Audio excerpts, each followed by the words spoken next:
सिंगरौली देश के एक नक्शे पे सबसे प्रदूषण वाला जिला बनता जा रहा है, लेकिन सरकार पिछले 4 साल से बहाने कर रही है। यूक्रेन में, रशिया में युद्ध चल रहा है। हम 16 तारीख को जो जनहितैषी मुद्दे हैं उसको लेके घेराव करेंगे। खाद भी उसमें एक महत्वपूर्ण मुद्दा रहेगा कि जो खरीदी की इन्होंने बात करी थी 3100 रुपए में, वो धान आज भी इन्होंने नहीं खरीद रहे, न खरीदेंगे। नमस्कार, एक बार फिर स्वागत है आपका एमपी दस्तक न्यूज में। इस वक्त की बड़ी खबर के साथ मैं हूं निवेदिता मिश्रा। विंध्य के विधायकों की उमंग सिंगार से दूरी, क्या कांग्रेस में गुटबाजी चरम पर है? यह सवाल हर कोई पूछ रहा है। कारण यह है कि कांग्रेस पार्टी में अंदरूनी संघर्ष और गुटबाजी की चर्चाएं बढ़ गई हैं।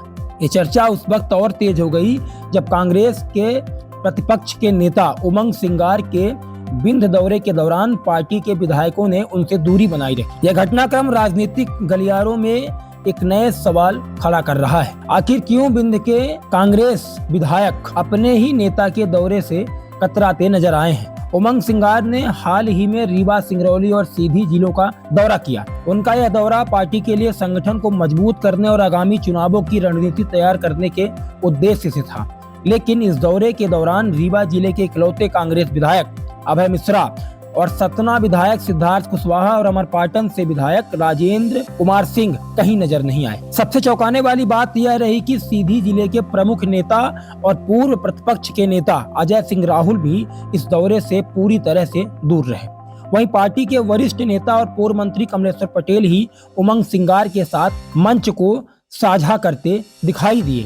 राजनीतिक विशेषज्ञों का मानना है कि इस घटना के पीछे कांग्रेस में लंबे समय से चल रही गुटबाजी हो सकती है। विंध्य क्षेत्र कांग्रेस के लिए हमेशा चुनौतीपूर्ण रहा है और गुटबाजी ने पार्टी को और कमजोर किया है। अजय सिंह और उमंग सिंगार के बीच राजनीतिक मतभेद किसी से छिपे नहीं है।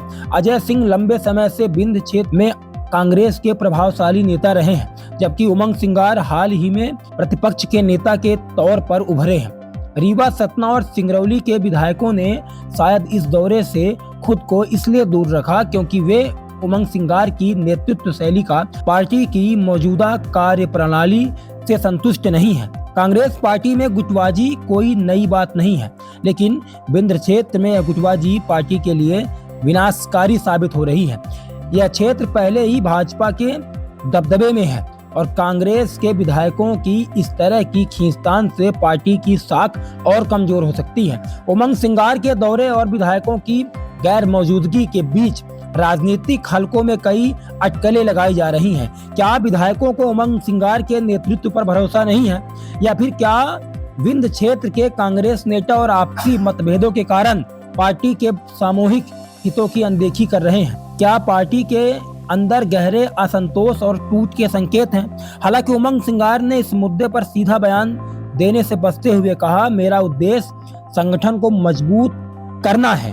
पार्टी के हर कार्यकर्ता और नेता के साथ खड़े रहना मेरी ही प्राथमिकता है। लेकिन उनके बयान से यह स्पष्ट नहीं हुआ कि विधायकों की गैर मौजूदगी को लेकर वे क्या सोचते हैं। कांग्रेस पार्टी को विंध्य में अगर अपनी स्थिति मजबूत करनी है तो गुटबाजी को खत्म करना होगा और नेताओं के बीच आपसी समन्वय स्थापित करना होगा। आगामी चुनावों के लिए यह घटनाक्रम एक चेतावनी है कि क्या यदि पार्टी ने समय रहते इन मतभेदों को नहीं सुलझाया तो इसका खामियाजा उसे चुनावी नतीजों में भुगतना पड़ सकता है। विंध्य के विधायकों की यह दूरी कांग्रेस के लिए एक महत्वपूर्ण संकेत है।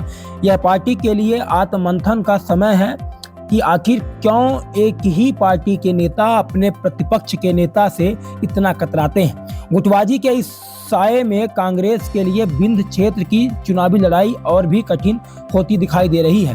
क्या इस दूरी के लिए पतन की शुरुआत है या पार्टी इससे सबक लेकर फिर से उठ खड़ी होगी? यह तो आने वाला वक्त ही बताएगा। अब देखना यह होगा कि आखिरकार कांग्रेस पार्टी के अंदर चल रही गुटबाजी कब तक खत्म होती है या यह गुटबाजी कांग्रेस पार्टी को धरातल में लेकर समा जाएगी। फिलहाल इस खबर में इतना ही। फिर मिलते हैं एक नई खबर के साथ। तब तक के लिए नमस्कार।